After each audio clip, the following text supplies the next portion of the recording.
పల్లెటూరులో ఉండి చూపు లేకపోయినా పాటతో మనందరి ముందుకి వచ్చి చాలా గట్టి పోటీ ఇస్తున్నటువంటి రాజు మనతో ఉన్నాడు. ఒక చిన్న తాండా నుంచి వచ్చినటువంటి ఒక అద్భుతమైనటువంటి గాయాన్ని గుర్తించి ఆ పాపకి రాను పోను ఇవ్వడంతో పాటు అడిషనల్ గా తనకి స్కాలర్షిప్ ఇస్తున్నటువంటి little musicians academy star Karthika ఇద్దరిని వేదికపైకి రావాల్సిందిగా కోరుతున్నాను. తల్లిదండ్రులు కూడా వేదికపైకి రావాల్సిందిగా కోరుతున్నాను.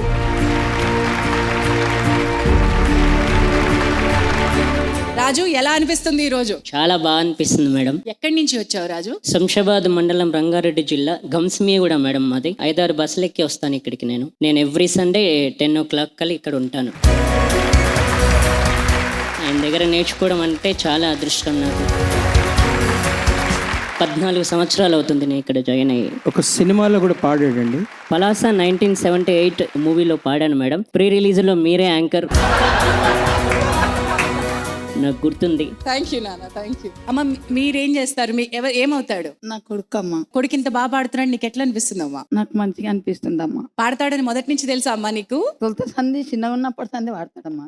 చిన్నగా ఉన్నప్పటి సంది గోడ మీద కూర్చొని చారాన బిల్ల తీసుకొని కొడుతుండే. ఇక అప్పటి సంది ఆన ఎండ ఏమైనా ఆడికెళ్ళి లేకపోతుండే. మా తాన టీవీ ఏం లేకుండే, మంది తన టేప్ రికార్డులు ఎన్నుకుంటా వాడుతుండే. ఇక పాటలు చింతనే కానీ ఇంకేం లేదమ్మా. పాటలే ఆయనకు అన్నం. ఇక పాటలే వాడతాడు. ఇక ఎక్కడంటే అక్కడ తోలకపోకపోతే ఏడుస్తాడు. ఆ పాటనే అన్నం అన్నావు కదా తల్లి, తప్పకుండా పోషిస్తుంది. రానంటే కూడా ఈనాడు. ఇక ఆయనను పట్టుకొని తిరుగుతున్నామ్మా. ఈ అబ్బాయికి పాట తప్ప ఇంకేది ఇష్టం ఉండదు. దీనికి ఇంకో స్పెషల్ ఎబిలిటీ ఉంది. ఒకసారి చేతులతోనే రిథం వాయిస్తా.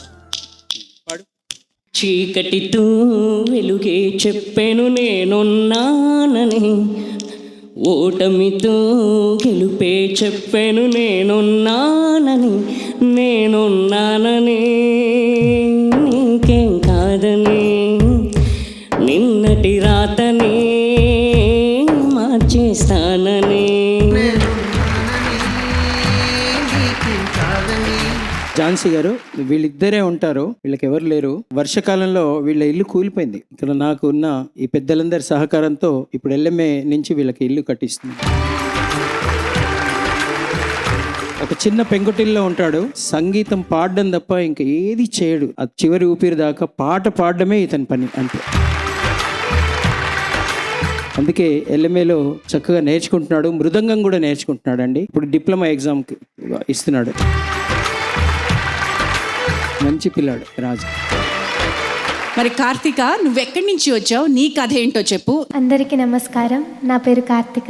నేను ఖమ్మం జిల్లా నుంచి వస్తున్నాను. ఎవ్రీ సండే వస్తాను.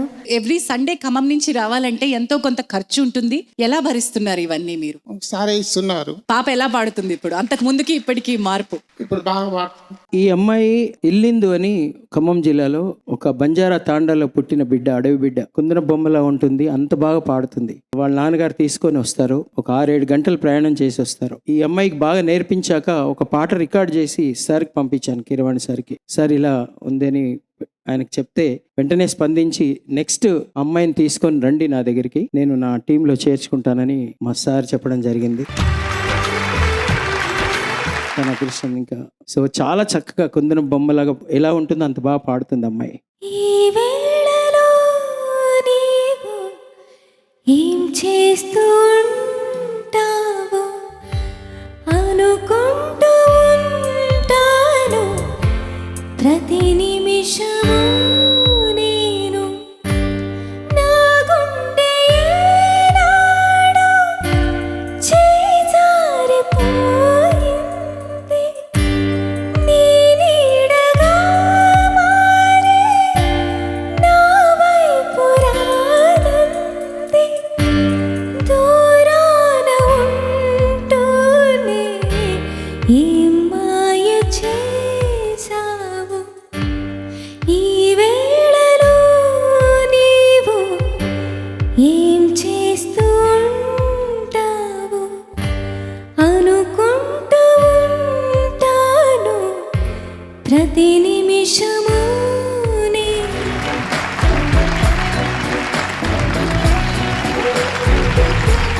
ప్రణవ్ తల్లిదండ్రులు కూడా ఇక్కడ ఉన్నారు. అమ్మ నమస్కారం. లిటిల్ మ్యూజిషియన్స్ అకాడమీతో మీకున్న అనుబంధం ఏంటో చెప్పండి. మేము లిటిల్ మ్యూజిషియన్స్ అకాడమీకి వచ్చి జస్ట్ రీసెంట్గా వచ్చాం మేడం. 3 months అయ్యింది.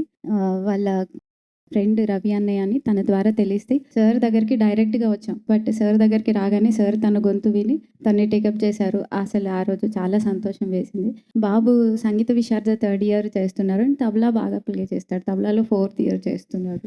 ఇప్పుడు 10th class అయిపోయింది. So he's going to intermediate. కొంతమందికి భగవంతుడు కొంచెం స్పెషల్ చిల్డ్రన్గా పుట్టిస్తాడు, కానీ అద్భుతం ఏంటో తెలియదు. వాళ్ళకి ఏదో ఒక టాలెంట్ ఇస్తాడు దేవుడు. అది చేసేటప్పుడు వాళ్ళకి అది తెలియదు మనకు, వాళ్ళ అలాంటి వాళ్ళని. మన లిటిల్ మిషన్స్ అకాడమీలో మొత్తం గ్లోబల్గా ఒక 10 మంది స్పెషల్ చిల్డ్రన్ నేర్చుకుంటున్నారు. వాళ్ళందరూ వాళ్ళ పేరెంట్స్, వాళ్ళ డాక్టర్స్ చెప్పేది ఏంటంటే సంగీతం నేర్చుకున్నాక వాళ్ళల్లో పాజిటివ్ మార్పులు రావడం, వాళ్ళ మైండ్ కొంచెం పాజిటివ్గా మారిపోవడం, వాళ్ళ డిస్ట్రక్టివ్ మెంటాలిటీ చాలా సాఫ్ట్ అవ్వడం, ఇవన్నీ కూడా సంగీతం ద్వారా జరుగుతున్నాయని మాకు చెప్పడం జరిగింది. అందుకే ఈ అందరిలో ఇలాంటి పిల్లల్ని కూడా నేను తీసుకుంటాను. కానీ ఎవ్వరు కూడా వీళ్ళని స్పెషల్గా ట్రీట్ చేయరు. వాళ్ళలో కలుపుకొని అందరూ వాళ్ళ ఇంట్లో వాళ్ళ సొంత తమ్ముడు చెల్లె ఎలా ఉంటారో అలా ఈ పిల్లలందరూ, వాళ్ళ పేరెంట్స్ అందరూ కూడా, మా మ్యూజిషియన్స్ అందరూ కూడా వీళ్ళందరినీ ఆదరించి వాళ్ళలో కలుపుకొని వాళ్ళతో పాటు పాడే అవకాశం ఇస్తున్నారు. చాలా చాలా thanks to all the parents.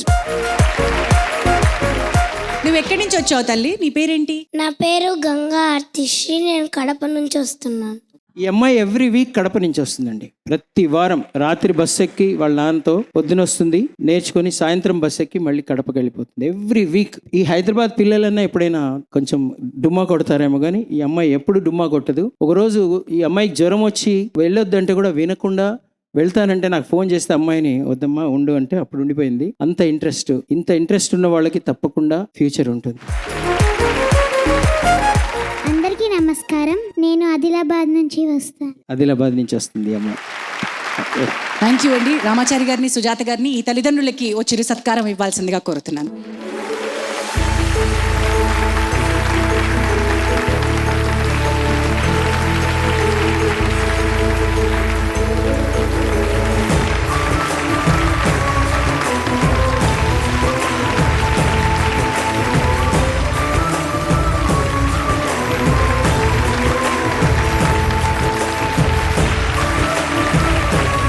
Thank you. పిల్లలందరినీ కూర్చోవాల్సిందిగా కోరుతున్నాను. తల్లిదండ్రులు ఎంజాయ్ చేయండి కార్యక్రమాన్ని.